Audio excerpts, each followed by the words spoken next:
يا أيها الذين آمنوا كتب عليكم الصيام كما كتب على الذين من قبلكم لعلكم تتقون۔ آیت کریمہ کا آغاز ایک بہت ہی سختی اور شدت والے اسلوب کے ساتھ ہوا ہے۔ حتمی اور قطعی طور پر ایک فریضے کا ذکر کیا گیا ہے، اے ایمان والو خبردار، کتب علیکم الصیام، تم پر روزے فرض کر دیے گئے ہیں۔ اللہ تعالیٰ کے اس فریضے کو پہچان لو اور مان لو۔ اس کے بعد 3 امور کا ذکر ہے جو اللہ تعالیٰ کی رحمت پر مبنی ہے۔ کما کتب علی الذین من قبلکم، یہ فریضہ صرف تم پر ہی نہیں بلکہ تم سے قبل تمام امتوں اور تمام قوموں پر روزے فرض کیے گئے تھے۔ دوسرا جو رحمت کا اسلوب ہے، اللہ تعالیٰ کا فرمان لعلکم تتقون، تاکہ تم متقی بن جاؤ، پرہیزگار بن جاؤ، اور جو روزے کی فرضیت میں ایک مقصد پنہاں ہے اسے تم حاصل کر سکو۔ اور تیسری بات ایام معدودات، یہ چند گنتی کے دن تو ہیں، بہت زیادہ سختی نہیں ہے، بلکہ چند دن ہیں جو تم نے روزے کے ساتھ گزارنے۔ ان دنوں کے تعلق سے ہماری پوری مدد تمہارے شامل حال رہے گی۔ بسلسلۃ الشیاطین، شیطانوں کو مقید کر دیا جائے گا، انہیں سنگلاٹ میں جکڑ کر باندھ دیا جائے گا، تاکہ تمہارے اس تقوی کے راستے کو وہ خراب کرنے کی کوشش نہ کریں، اور اس کی جگہ ملائکہ کو پھیلا دیا جائے گا، جن کی تمنا، جن کی خواہش اور جن کی دعا یہ ہوگی کہ یا باغی الخیر اقبل و یا باغی شر اقصر، اے خیر کے طالب اور آگے بڑھو اور کوشش کرو، تم بہت ہی لائق تحسین ہو اور تمہاری کوشش بہت ہی عمدہ ہے، شاباش، آگے بڑھتے جاؤ۔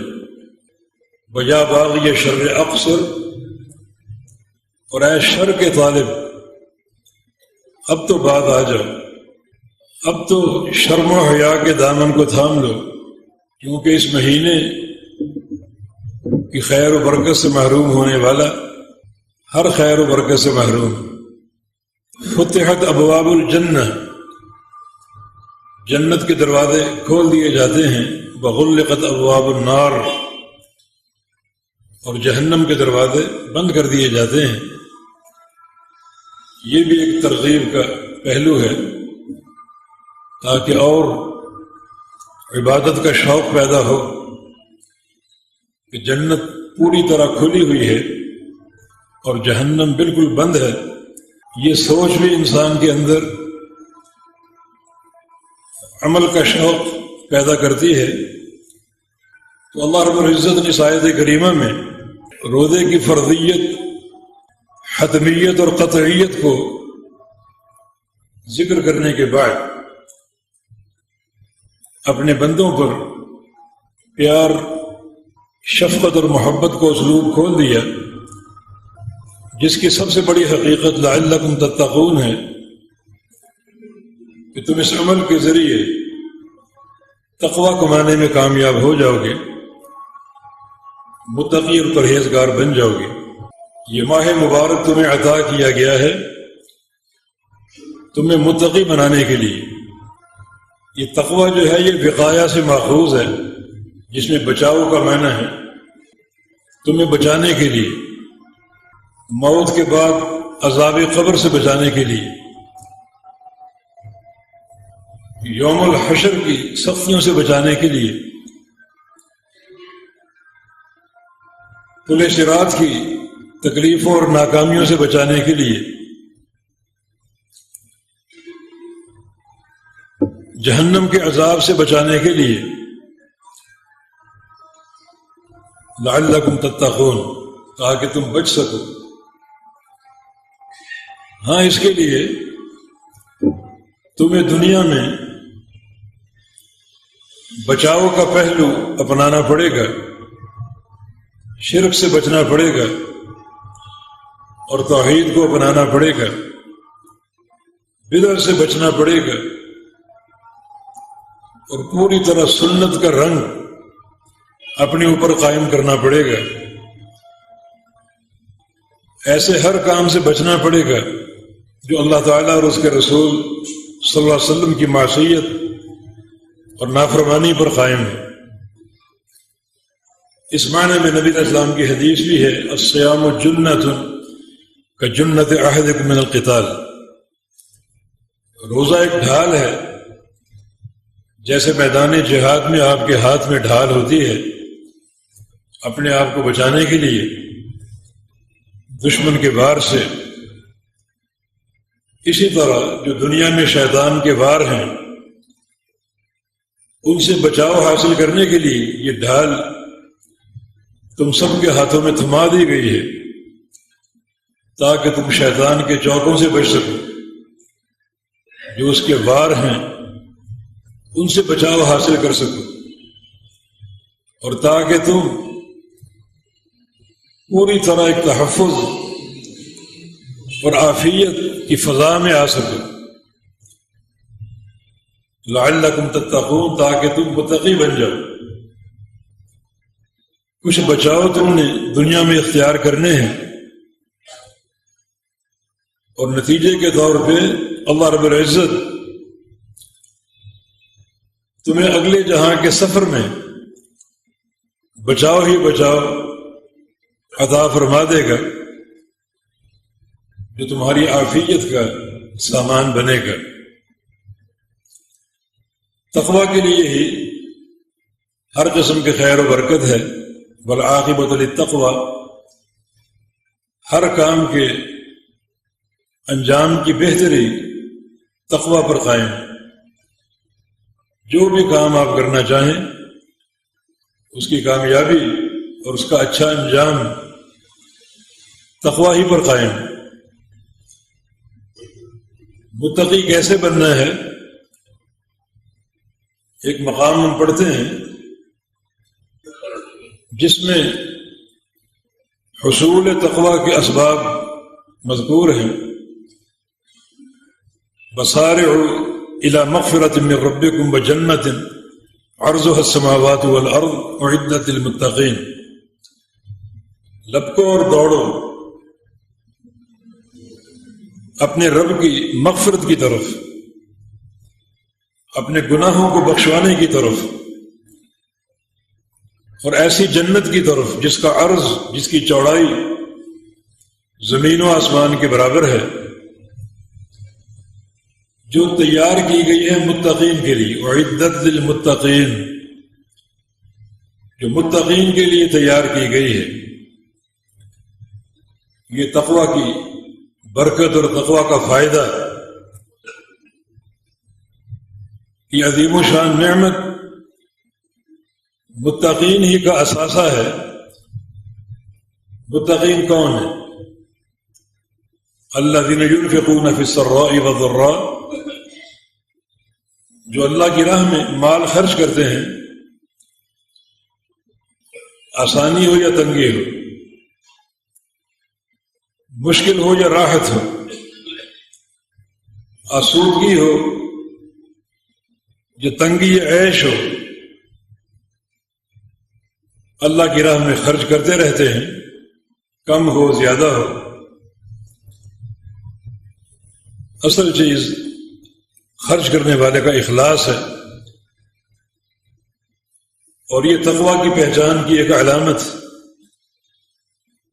اور یہ بات معلوم ہے کہ یہ ماہ صیام خرچ کرنے کا مہینہ ہے۔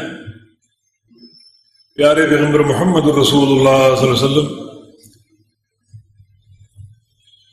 آندھی کی رفتار سے بھی زیادہ تیزی کے ساتھ اپنا مال خرچ کیا کرتے تھے۔ روزانہ آپ کے جو معمولات کی ترتیب یہ تھی، روزہ ہوتا، پھر روزہ افطار ہوتا، نمازوں کی ادائیگی ہوتی، عشاء کے بعد تراویح کا اہتمام ہوتا، پھر جبریل امین کی آمد ہوتی، رات بھر قرآن کا دور چلتا، اور جبریل جاتے تو رسول اللہ صلی اللہ علیہ وسلم اپنے خزانے کھول دیتے، اور آپ کے خرچ کی رفتار جو ہے وہ آندھی کی رفتار سے زیادہ ہوتی۔ یہ روزہ اور تلاوت قرآن اور صدقہ اور انفاق، یہ بھرپور تقویٰ ہے کہ متقی وہ ہیں جو آسانی اور تنگی ہر حال میں اپنا مال خرچ کرتے ہیں۔ والکاظمین الغیظ، اپنے غصے کو پی جانے والے ہیں۔ غصہ اگر آئے بھی تو ان میں برداشت کا مادہ ہوتا ہے، اور غصے کو پی جانے کی خوبی ہوتی ہے جو کہ روزے کی حالت میں ایک بہت ہی ضروری امر ہے۔ نبی علیہ السلام کی حدیث ہے، اذا کان یوم صوم احدکم فلا یسخب، جس دن آپ کا روزہ ہو اس دن چیخنے اور چلانے سے گریز کرو، جھگڑا کرنے سے گریز کرو، اور اگر کوئی بندہ آپ سے جھگڑا کرے حتیٰ کہ آپ کو گالی دے دے تو آپ صبر کا مظاہرہ کرو، غصے کو پی جاؤ، اور یہ بات کہہ کر خاموش ہو جاؤ کہ انی امرؤ صائم، کہ بھائی میرا روزہ ہے۔ والکاظمین الغیظ، غصے کو پینے والے ہیں، اور اس ماہ صیام کو غصے کے تعلق سے ایک اچھی تربیت گاہ تصور کرتے ہیں۔ مسلسل ایک مہینہ غصے کو پی جانے کا عمل ان کی زندگیوں میں اس حوالے سے بہتری اور تبدیلی قائم کر سکتا ہے۔ ایک شخص نے نبی علیہ السلام سے عرض کیا کہ اوصنی، مجھے وصیت کیجیے۔ فرمایا کہ لا تغضب، غصہ نہ کرو۔ عرض کیا اور وصیت کیجیے۔ فرمایا کہ لا تغضب، غصہ نہ کرو۔ عرض کیا اور وصیت کیجیے۔ فرمایا کہ لا تغضب، غصہ نہ کرو، کیونکہ غصہ جو ہے وہ بہت حد تک شیطان کا دروازہ کھول دیتا ہے، اور پھر شیطان انسان پر حاوی ہو جاتا ہے۔ والکاظمین الغیظ، یہ متقین کی علامت ہے کہ غصے کو پی جانے والے ہیں۔ والعافین عن الناس، اور لوگوں کی لغزشوں کو معاف کرنے والے ہیں۔ کوئی آپ کا قصور کر ڈالے تو اسے دل میں رکھنے کی بجائے معاف کر دینے کے عمل کو اپنا لیجیے۔ بہت بڑا یہ موجب اجر ایک عمل ہے، کیونکہ معاف کرنا اللہ تعالیٰ کی صفت ہے، اور ایک بندہ اگر اللہ تعالیٰ کی صفت اپنا لے جو اللہ تعالیٰ کے افعال ہیں، ان میں سے کوئی فعل اپنا لے تو اللہ رب العزت ایسے بندے سے بہت ہی راضی ہوتا ہے۔ یہ معاف کرنا اللہ تعالیٰ کو پسند ہے۔ اللہم انک عفو تحب العفو فاعف عنی، اے اللہ تو عفو ہے، معاف کرنے والا ہے، اور تجھے معافی پسند ہے، مجھے بھی معاف کر دے۔ اللہ تعالی اپنے بندے کی اس توبہ کی درخواست کو قبول کرتا ہے، اور وہ بندہ اگر خود بھی لوگوں کو معاف کرنے کا جذبہ رکھتا ہو تو اس کی پھر یہ دعا اور یہ درخواست اور تمنا مزید قبولیت کو قریب کر دے گی کہ میرا بندہ بھی لوگوں کو معاف کرنے والا ہے، میری اس صفت کو اپنانے والا ہے، میں بھی اس کو معاف کر دوں۔ والعافین عن الناس واللہ یحب المحسنین، اللہ رب العزت محسنین سے محبت کرتا ہے۔ محسن کا معنی اچھا کرنے والا، جو بھی کام کرے اس میں اچھائی کا پہلو ہو، اور یہ اچھائی اللہ کے پیارے پیغمبر کی سنت کے ساتھ ہوتی ہے۔ ہر کام کو سجا ڈالو نبی علیہ السلام کے طریقے سے، آپ کی سنت سے اور آپ کے عمل مبارک سے۔ سنت کی جستجو ہو، سنت کی طلب ہو، اور سنت کو اپنانے کا شوق اور ذوق ہو۔ اللہ تعالیٰ یہ شوق بندے کے دل میں دیکھ لے تو اسے بھی تقویٰ کی سمت مل جاتی۔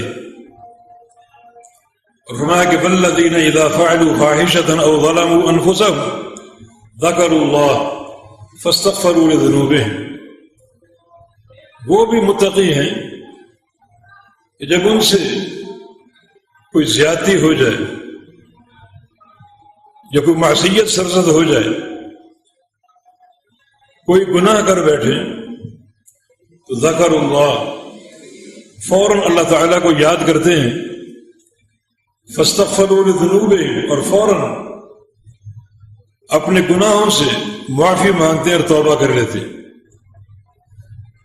یہ بھی تقویٰ کی علامت گناہوں کے تعلق سے کہ متقی لوگ گناہ نہیں کرتے، اور گناہ اگر ہو جائے تو توبہ کو ملتوی نہیں کرتے، فوری توبہ کرنے والے، یہ ان کے منہج کا حصہ بن جاتا ہے کہ توبہ کے معاملے کو ملتوی نہیں کرنا۔ اور اللہ رب العزت اگر بندے کے دل سے اس کے اس منہج کو جان لے کہ بندے سے یا تو گناہ ہوتے ہی نہیں، اور اگر گناہ سرزد ہو جائے تو یہ توبہ کا معاملہ لیٹ نہیں کرتا بلکہ فوراً توبہ کر لیتا ہے، تو ایسا بندہ پھر اپنی زندگی میں ایک ایسی اسٹیج پر پہنچ جاتا ہے کہ گناہ کرنے کے بعد جیسے ہی گناہ سرزد ہوا، اللہ تعالی اس کے توبہ کے انتظار سے قبل ہی اس کے گناہ کو معاف کر دے گا، کہ بندے کا منہج واضح ہو چکا، منہج معلوم ہو چکا، یہ توبہ کو ملتوی نہیں کرتا۔ صحیح بخاری کے حدیث کی دلیل، ایک بندے سے گناہ ہو گیا، اب وہ اللہ کے دروازے پہ دستک دے رہا ہے، بڑے الحاح سے توبہ کر رہا ہے، اور اللہ رب العزت فرشتوں کو گواہ بنا کر کہتا ہے اس بندے کو دیکھو، اذنب ذنبا وعلم ان له ربا یغفرہ، گناہ کیا ہے اور اسے معلوم ہے اس گناہ کو اللہ تعالیٰ ہی بخشنے والا ہے اور معاف کرنے والا ہے، میں نے اس کو معاف کر دی۔ کچھ عرصے بعد دوبارہ گناہ ہو گیا، وہی گناہ ہو گیا جس کی توبہ کر چکے، پھر اللہ تعالیٰ کے دروازے پر آ گیا، پھر توبہ شروع کر دی۔ اللہ پھر فرماتا ہے دیکھو اس بندے کو، وہی گناہ دوبارہ کر بیٹھا اور فوراً توبہ کرنے پہنچ گیا، گواہ رہو کہ میں نے اس کو معاف کر دی۔ کچھ عرصے بعد پھر گناہ ہو گیا، وہی گناہ ہو گیا، پھر توبہ کرنے پہنچ گیا۔ اب کی بار اللہ فرماتا ہے کہ میرا بندہ، اس کا طریقہ یہ سامنے آ چکا ہے، یہ گناہ کرتے ہی توبہ کر لیتا ہے، اب تم گواہ رہو کہ جب بھی یہ گناہ کرے گا میں اس کو معاف کر چکا ہوں، کیونکہ اس کا منہج واضح ہو چکا ہے، یہ توبہ لیٹ نہیں کرتا، توبہ کو ملتوی نہیں کرتا بلکہ فوراً توبہ کر لیتا، اور یہ بھی عین تقویٰ ہے۔ والذین اذا فعلوا فاحشة او ظلموا انفسهم ذکروا اللہ فاستغفروا لذنوبهم ومن يغفر الذنوب الا اللہ، اللہ کے سوا گناہوں کو بخشنے والا کون ہو سکتا ہے؟ اللہ تعالیٰ ہی تمام گناہوں کو بخشنے والا۔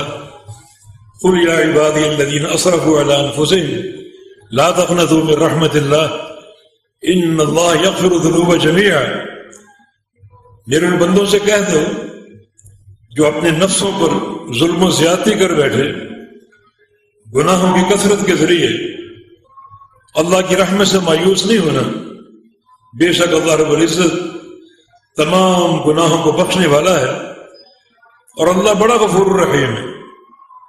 قطعاً کسی لمحے کسی مرحلے میں مایوسی کو اپنے دلوں میں جگہ نہیں دینی۔ یہ قنوطیت کفر کی سٹیج تک پہنچ سکتی، قنوطیت نہ ہو، مایوسی نہ ہو، بلکہ پوری امید ہر وقت قائم ہو کہ اللہ تعالی تمام گناہوں کو بخشنے والا ہے، اور اس کا بخشش کا انداز بھی بہت ہی آسان، تیز اور انتہائی جلد۔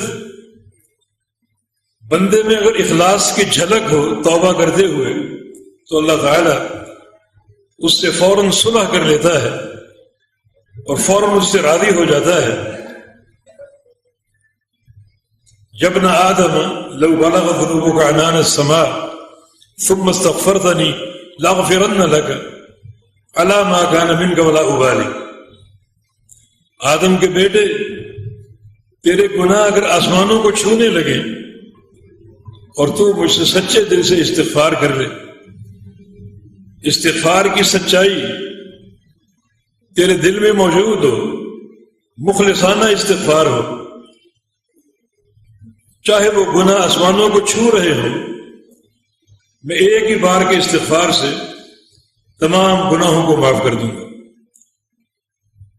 کیونکہ یہ بھی منہج تقویٰ ہے کہ گناہ ہوا، توبہ کو ملتوی نہیں کیا بلکہ فوری توبہ کرنے بیٹھ گیا۔ اللہ تعالیٰ ایسے بندے سے راضی ہوتا ہے اور اس کے گناہوں کو بھی بخشتا ہے۔ تو اس مقام پر تقویٰ کا ایک پروگرام دیا گیا ہے، لعلکم تتقون، کہ تم نے متقی کیسے بننا ہے اور تقویٰ کیسے کمانا ہے۔ خلاصہ کلام یہ ہے، اللہ کی راہ میں خرچ کرنا، خواہ تنگی ترشی ہو یا آسانی اور آسودگی ہو۔ نمبر 2، غصے کو پی جانے کی صلاحیت۔ نمبر 3، لوگوں کی خطائیں معاف کرنے کا جذبہ۔ اور نمبر 4، احسان، اپنی عبادات میں ہر عمل میں حسن، اور یہ حسن اللہ کے پیارے پیغمبر کی سنت سے قائم ہوتا ہے، اتباع سنت ہر معاملے میں۔ اور نمبر 5، اللہ تعالیٰ سے فوری توبہ کرنا اور توبہ کے معاملے کو ملتوی نہ کرنا۔ جیسی معصیت ہو اللہ تعالیٰ کو یاد کرے اور اپنے گناہوں کا کھاتا اللہ کے سامنے کھول دے اور توبہ اور استغفار شروع کر دے۔ اللہ تعالیٰ نے وعدہ فرما رکھا ہے کہ ایسے بندوں کو ضرور معاف کر دوں گا اور ضرور انہیں بخش دوں گا، منہج توبہ جن کے کردار سے واضح ہو چکا۔ تو اگر یہ امور اپنا لیے جائیں، بالخصوص رمضان کے روزوں کے ساتھ، تو لعلکم تتقون، متقی بن جاؤ گے اور تقوی کمانے میں کامیاب ہو جاؤ گے، جس کا پہلا فائدہ کیا ہے؟ انما یتقبل اللہ من المتقین، اللہ تعالیٰ اس بندے کی نیکیاں قبول کر لیتا ہے جو متقی ہوتے ہیں، جن کا منہج تقویٰ واضح ہو چکا ہو، ان کی نیکیاں قابل قبول ہوتی ہیں۔ اور یہ ایک بہت بڑا اعزاز ہے۔ یقیناً ایک متقی انسان کا چہرہ اس مقام پر موجود ہے، نظر آ رہا ہے کہ یہ تقوی کما چکا اور تقوی اس کے منہج کا حصہ بن چکا، اب اللہ رب العزت اس کی تمام نیکیاں قبول کر لے گا۔ یہ اس کی عظیم رحمت کی علامت ہے، ورنہ ہمارے عمل اس قابل نہیں ہے۔ اللہ تعالیٰ کا قبول فرما دینا اس کی عظیم رحمت کی دلیل ہے۔ ہم کہاں، ہمارے عمل کہاں، لیکن تقوی کی اساس اگر قائم ہو جائے تو اللہ تعالیٰ کا وعدہ ہے کہ ہم اپنے متقی بندوں کے اعمال یقیناً قبول کر لیں گے، اور یہ قبولیت کی در حقیقت اللہ تعالیٰ کی رحمت ہے۔ نبی علیہ السلام کا ارشاد مبارک، لن يدخل احدكم عمله الجنہ الا برحمت اللہ، کوئی شخص اپنے عمل کی بنا پر جنت میں جا ہی نہیں سکتا جب تک اللہ تعالیٰ کی رحمت نہ ہو۔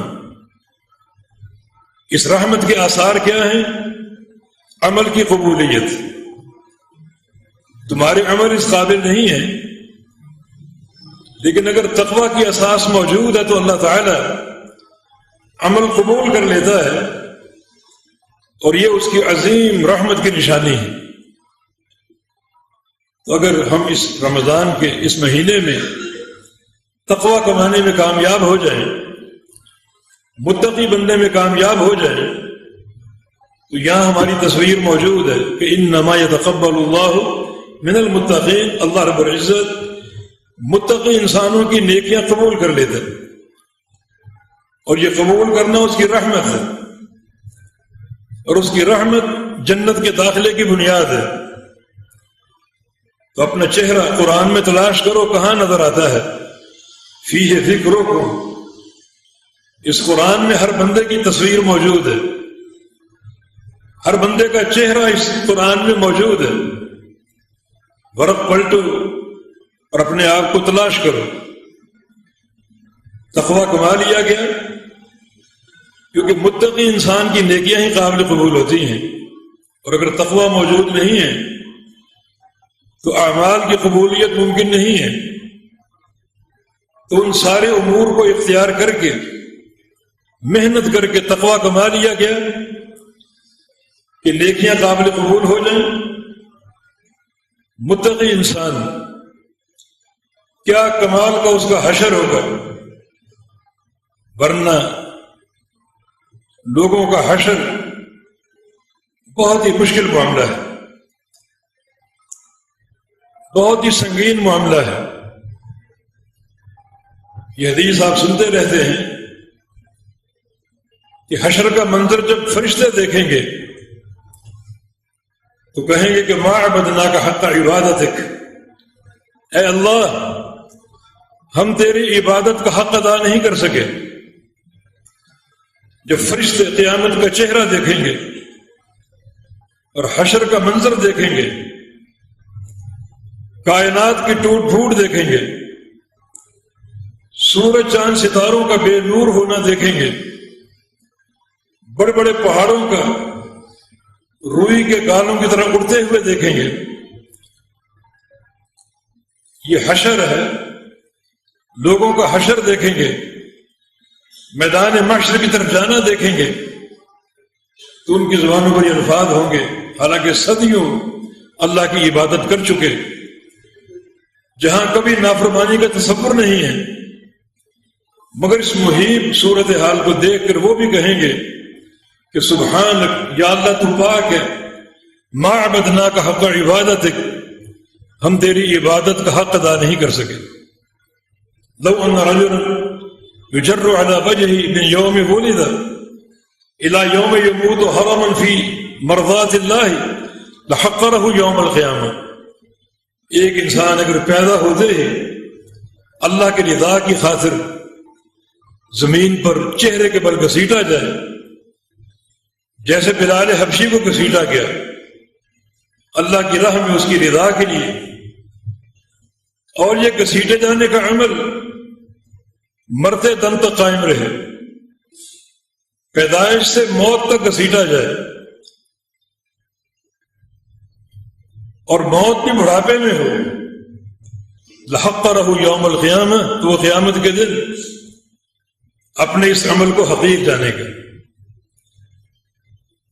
یقیناً یہ حشر کا موقع اور لوگوں کا حشر کے میدان میں جمع ہونا ایک محیط صورتحال ہے، لیکن اگر تقوی موجود ہے تو ایک متقی انسان کا حشر کیا ہے؟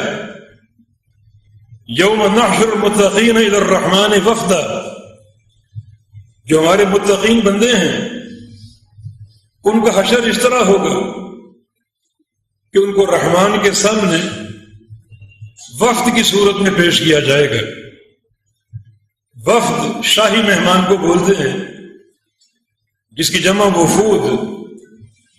متقی بندے جو ہیں یہ میدان محشر میں شاہی مہمان کے طور پر پیش ہوں گے۔ بعض احادیث میں گھوڑوں کی سواریوں کا بھی ذکر، بڑے ایک عالی شان طریقے سے گھوڑوں پر سوار عرض محشر کی طرف رواں دواں ہوں گے اور شاہی مہمان بن کر پیش ہوں گے۔ ان کی تکریم اور ان کی عزت حشر کے عمل سے ہی شروع ہو جائے گی۔ اللہ ان کو یہ تکریم اور عزت دے گا جس میں عمل کا حسن، عقیدے کا حسن اور یہ سارے محاسن موجود ہیں۔ نبی علیہ السلام کے حدیث ہے قیامت کا دن ہوگا، میدان محشر انتہائی ایک کلفت کا عالم ہوگا، اللہ تعالیٰ پکارے گا، این المتحابون بجلالی، میرے جلال کی خاطر، میری خاطر محبت کرنے والے کہاں ہیں؟ جن کا یہ صافی عقیدہ، ایمان کی غیرت کہ ان کی محبتوں کا محور اہل توحید تھے نہ کہ اہل شرک، ان کے تعلقات کی بنیاد توحید و سنت تھی، دین اور ایمان تھا، نہ کہ مزعومہ مردود سیاست کی خاطر شرک و بدعت۔ وہ لوگ کہاں ہیں جن کی محبتوں کا محور میری ذات تھی، میری ندا تھی؟ اللہ ان کو کھڑا ہونے کی توفیق دے گا، ان کو دو اعزاز فوراً دے دیے جائیں گے۔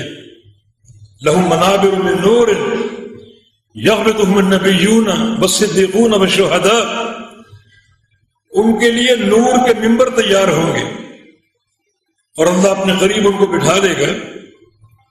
انبیاء ان کو دیکھیں گے، صدیقین ان کو دیکھیں گے، شہداء انہیں دیکھیں گے اور رشک کریں گے، کیسے بندے ہیں یہ، کیا ان کا تقویٰ ہے،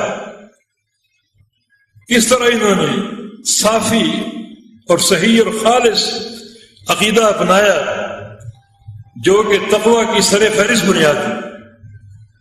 اور دوسرا اعزاز یہ ہوگا، الیوم اذلہم تحت ظلی یوم لا ظل الا ظلی، آج انہیں میں اپنے سائے میں لے لوں گا، اس دن میرے سائے کے علاوہ کوئی سایہ نہ ہوگا۔ یہ اہل تقویٰ کے لیے یہ دو اعزاز حشر کے میدان میں موجود ہوں گے۔ اور تیسرا آپ نے سن لیا، رحمان کے سامنے، رحمان کے روبرو وفد کی صورت میں پیش ہوں گے، ایک شاہی مہمان کی طرح، رحمان کے مہمان کی طرح۔ تو ایک میزبان اپنے مہمان کی کس قدر تکریم کرتا ہے، ایک انسان کے اندر غیرت کا مادہ ہو، رکھ رکھاؤ جانتا ہو، وہ کس طرح مہمان کا اکرام کرتا ہے، اور اللہ سے بڑھ کر قدردان کون ہو سکتا ہے؟ تو یہ ایک متقی انسان کا حشر ہے جو کہ اس تکریم کے ساتھ ہوگا، وفد کی صورت میں پیش ہوگا، نور کے ممبر تیار ہوں گے، عرش کا سایہ نصیب ہوگا۔ یہ تقویٰ کے نتائج ہیں۔ لعلکم تتقون، اس ماہ مبارک میں تقویٰ کمانے کے سارے اسباب موجود ہیں، آسانیاں موجود ہیں، انہیں بروئے کار لا کر تقویٰ کما جاؤ اور متقی بن جاؤ۔ تقویٰ کی ایک اور چیز قیامت کے دن کے لیے رحمان کے سامنے وفد کی صورت میں پیش ہوں گے، اور جو جو معاملہ آگے بڑھے گا ایک مرحلہ آئے گا پل صراط کا، جو جہنم کی پشت پر قائم ہوگا۔ جہنم کتنی بڑی ہے اس سے اندازہ کر لو کہ یہ پل صراط کتنا بڑا ہوگا۔ یہ دنیا کا پل نہیں ہے بلکہ حد من السیف وادق من الشعر، یہ تلوار سے زیادہ کاٹنے والا ہوگا اور بال سے بڑھ کر باریک ہوگا، اور جہاں تاریکی اور اندھیرا ہوگا اس پل سے گزرنا۔ اللہ تعالیٰ کا فرمان وَإِن مِّنكُمْ إِلَّا وَارِدُهَا كَانَ عَلَىٰ رَبِّكَ حَتْمًا مَّقْضِيًّا ثُمَّ نُنَجِّي الَّذِينَ اتَّقَوْا وَنَذَرُ الظَّالِمِينَ فِيهَا جَثِيًّا۔ سب لوگوں نے یہاں سے گزرنا، تمام لوگوں نے۔ عبداللہ بن رواحہ رضی اللہ عنہ اپنی بیوی کی جھولی میں سر رکھے لیٹے ہوئے تھے، اچانک رو پڑے، بیوی بھی رو پڑی۔ پوچھا تم کیوں رو رہی ہو؟ عرض کیا کیونکہ آپ رو رہے ہیں، آپ میرے شوہر ہیں، آپ کی خوشی میری خوشی ہے، آپ کا رونا میرا رونا ہے، ہمارے معاملے الگ نہیں ہیں۔ فرمایا کہ میں تو اس لیے رو رہا ہوں، مجھے قرآن کا یہ مقام یاد آ گیا۔ اللہ رب العزت نے پل صراط پر گزرنے کی صورت میں جہنم کے برود کی خبر سب کے لیے دی، کوئی نبی ہو، ولی ہو، شہید ہو، عالم ہو، جاہل ہو، نیک ہو، بدکار، سب نے گزرنے کی خبر سب کے لیے ہے، لیکن نجات کی خبر سب کے لیے نہیں ہے۔ داخلہ سب کا ہوگا پل صراط پر، لیکن سب نکل نہیں پائیں گے۔ ثم ننجی الذین اتقوا، پھر ہم نجات دیں گے، نکال لیں گے ان لوگوں کو جنہوں نے دنیا کی زندگی میں تقوی کما لیا، متقی بن گئے۔ وَنَذَرُ الظَّالِمِينَ فِيهَا جِثِيًّا، اور جو ظالم ہوں گے، بدکار ہوں گے، انہیں گھٹنوں کے بل جہنم میں گرا دیں گے اور پھینک دیں گے۔ یہاں بھی تقوی کی کامیابی ہے، تقوی کی جیت ہے۔ لعلکم تتقون، تاکہ تم اس ماہ مبارک میں تقوی کما جاؤ، متقی بننے میں کامیاب ہو جاؤ۔ یہ سارے فائدے تقوی کے لیے۔ دیکھو پھر تمہیں اپنا چہرہ کہاں کہاں دکھائی دے رہا ہے۔ میدان محشر کی تقریب، گھوڑوں پر سوار ہو کے وفد کی صورت میں اللہ کے سامنے پیش ہونا، جبکہ قیامت کے دن ایک بڑی خلقت ذلت اور رسوائی کا شکار ہوگی، سیاہ چہرے ہوں گے، اور ایسے لوگ بھی ہوں گے جو اپنے پاؤں کے بل نہیں چلیں گے، اپنے سروں کے بل چلیں گے۔ کیا ان کے جرائم ہوں گے، کیا ان کی معصیتیں ہوں گی، کتنا وہ منہج تقوی سے دور ہوں گے کہ سر کے بل گھسیٹتے ہوئے چلیں گے، ہر جگہ جائیں گے۔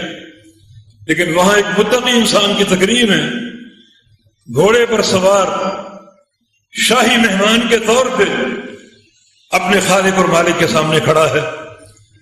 تو لعلکم تتقون، تقوی کما جاؤ۔ ایام معدودہ، چند ہی دن تو ہیں، محنت کر جاؤ، اور وہ سب تمام مناہج اور راستے جو بندے کو منہج تقوی پر قائم کرتے ہیں وہ حاصل کر لو، تاکہ تم متقی بن جاؤ اور یہ تقوی کل تمہارے کام آئے۔ انجام کار کیا ہے؟ تلک الجنۃ التی نورث من عبادی من کان تقیا۔ انجام کار یہ جنت، یہی جنت ہے جس کا ذکر بار بار ہوا، قرآن و حدیث میں ہوا۔ یہی وہ جنت ہے جس کا ہم وارث بنا دیں گے صرف ان بندوں کو من کان تقیا، جو متقی تھے، جو تقوی کما گئے، جو زندگی میں اپنی محنتوں کے ذریعے تقوی حاصل کرنے میں کامیاب ہو گئے۔ یہی تو وہ جنت سامنے موجود ہے۔ آج ہم اس جنت کا وارث بنائیں گے اپنے متقی بندوں کو۔